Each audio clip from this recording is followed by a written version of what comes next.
2024 లేదా 25లో డిగ్రీ లేదా బీటెక్ చదివారా? సాఫ్ట్‌వేర్ జాబ్ కోసం ఎదురు చూస్తున్నారా? అయితే కోడ్ జ్ఞాన్ 100 డేస్ కోర్సులో చేరండి, జాబ్ సాధించండి. Welcome to Suman TV. నేను మీ సుమన్ టీవీ నాగ్.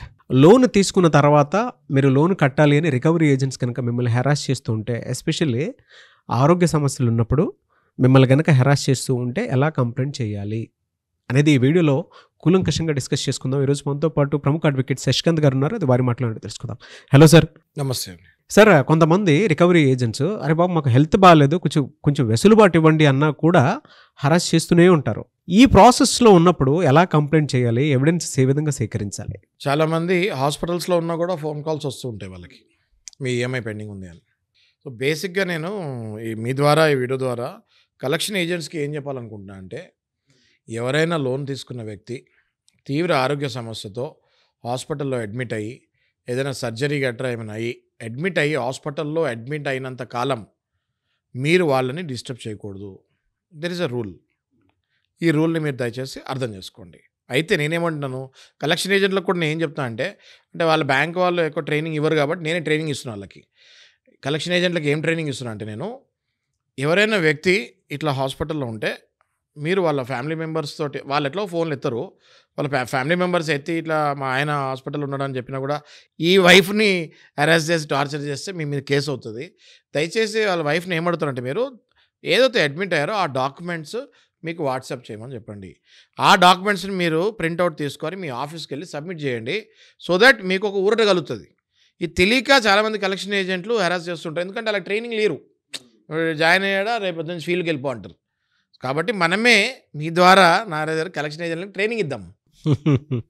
కలెక్షన్ ఏజెంట్స్కి మనం ట్రైనింగ్ ఏదైతే రెండో పాయింట్ ఏం ట్రైనింగ్ ఇస్తున్నామంటే, దయచేసి మీరు కొంచెం సాఫ్ట్గా మాట్లాడండి. ఎందుకంటే వాళ్ళు పేషెంట్స్ కదా.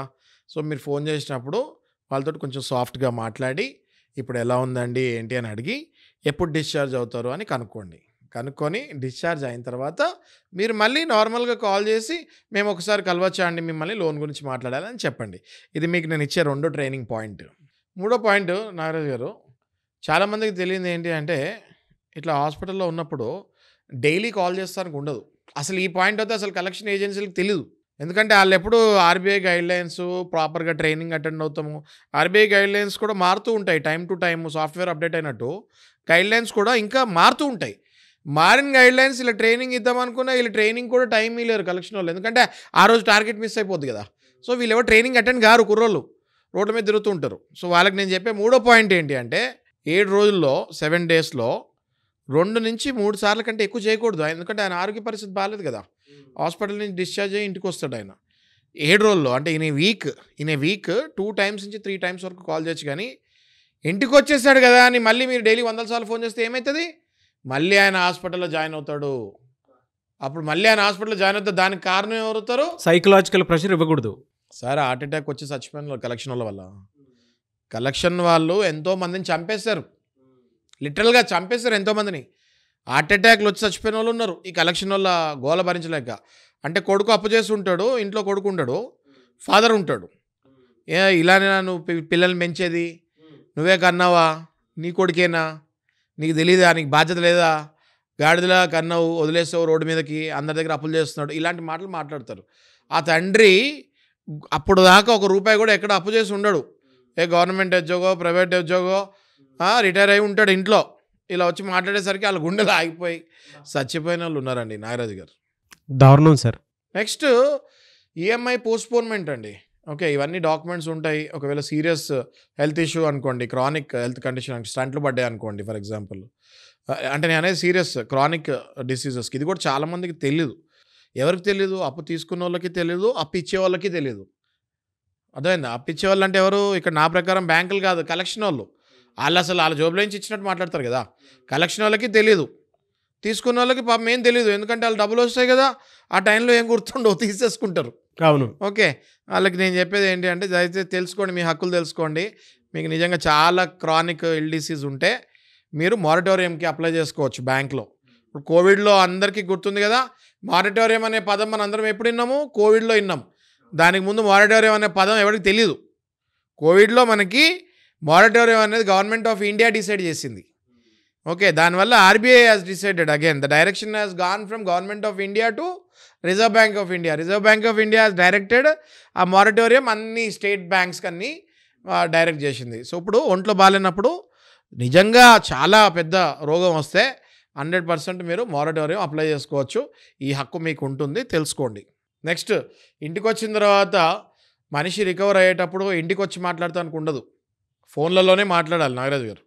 ఇంటికి వచ్చిన తర్వాత ఆ మనిషికి మళ్ళీ వెంటనే వచ్చి తలుపులు కొట్టేస్తాం, ఎప్పుడు పడితే అప్పుడు వస్తాం, ఏం లాభం? ఇంకా అవును, మళ్ళీ అడ్మిట్ అవుతాడు కదా. కాబట్టి ఇంటికి వచ్చిన తర్వాత దయచేసి మీరు డైరెక్ట్ ఫీల్డ్ విజిట్స్ ఉండవు, మీరు ఫోన్లోనే ఫాలోఅప్ చేసుకోవాలి.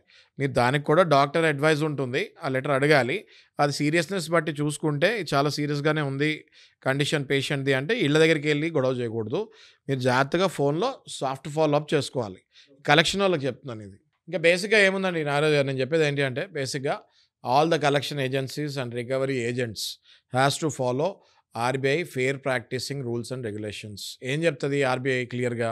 నేను కొన్ని వందల్లో వీడియోలో చెప్పాను, ఇప్పుడు కూడా చెప్తున్నాను. ఆర్బీఐ క్లియర్గా ఏం చెప్తుంది? 7 AM to 7 PM మాత్రమే ఇంటికి వెళ్ళండి. ఇంటికి వెళ్ళిన తర్వాత ఫోటోలు వీడియోలు తీయకండి.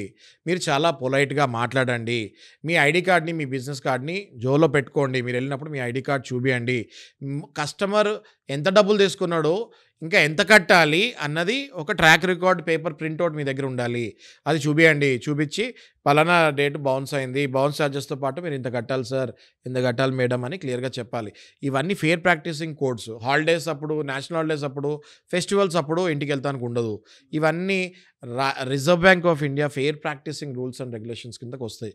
దయచేసి నేను ఈ వీడియో కేవలం కలెక్షన్ ఏజెంట్స్కి ట్రైనింగ్ ఇస్తానికి మాత్రమే తీసుకుంటున్నాను. ఎందుకంటే నా దగ్గరికి వచ్చే క్లయింట్స్లో 90% మంది కలెక్షన్ ఏజెంట్స్ ఎవడు ఇవి అసలు తెలియదు అంటున్నారు. నేను ఎందుకు ఇస్తున్నాను ట్రైనింగ్? బ్యాంకు వాళ్ళ బాధ్యత నేను తీసుకుంటున్నా. బ్యాంకు వాళ్ళు తీసుకోవాల్సిన బాధ్యత నేను తీసుకున్నా. బ్యాంక్ ఫీజు కట్టాలి నాకు, బ్యాంకులు ఫీజు కట్టాలి నాకు. ఎందుకంటే వాళ్ళు ఇవ్వాలి ట్రైనింగ్ కలెక్షన్ వాళ్ళకి, వాళ్ళు ఇవ్వట్లా. నేను ఇస్తున్నాను కలెక్షన్ వాళ్ళకి ట్రైనింగ్ ఈ వీడియో ద్వారా, మీ వీడియో ద్వారా. నాగరాజు గారు మిమ్మల్ని అభినందిస్తూ దయచేసి కలెక్షన్ ఏజెన్సీస్కి, బ్యాంకులకి నా విజ్ఞప్తి ఏంటంటే RBI guidelines, fair practicing rules and regulations రెగ్యులర్గా ఎవ్రీ 15 days మీ ఏజెన్సీస్కి, మీ కలెక్షన్ ఏజెంట్స్కి దయచేసి ట్రైనింగ్ ఇవ్వండి. ఎన్నో ప్రాణాలు మిగులుతాయి. అట్లాంటి కేసెస్ని మీరు డీల్ చేస్తున్నారు కాబట్టి ఇంకా ఇటువంటి వాటికి సంబంధించి ఎవరైనా మీ దగ్గరికి వస్తే ఆ సలహాలు సూచనల కోసం అని చెప్పి ఇంకా ఫర్దర్గా ముందుకు తీసుకెళ్ళాలి అని మాత్రం మనస్ఫూర్తిగా కోరుకుంటున్నాను సార్. థ్యాంక్ యూ అన్న. Thank you so much Shashikant గారు. థ్యాంక్ యూ నాగరాజ్ గారు.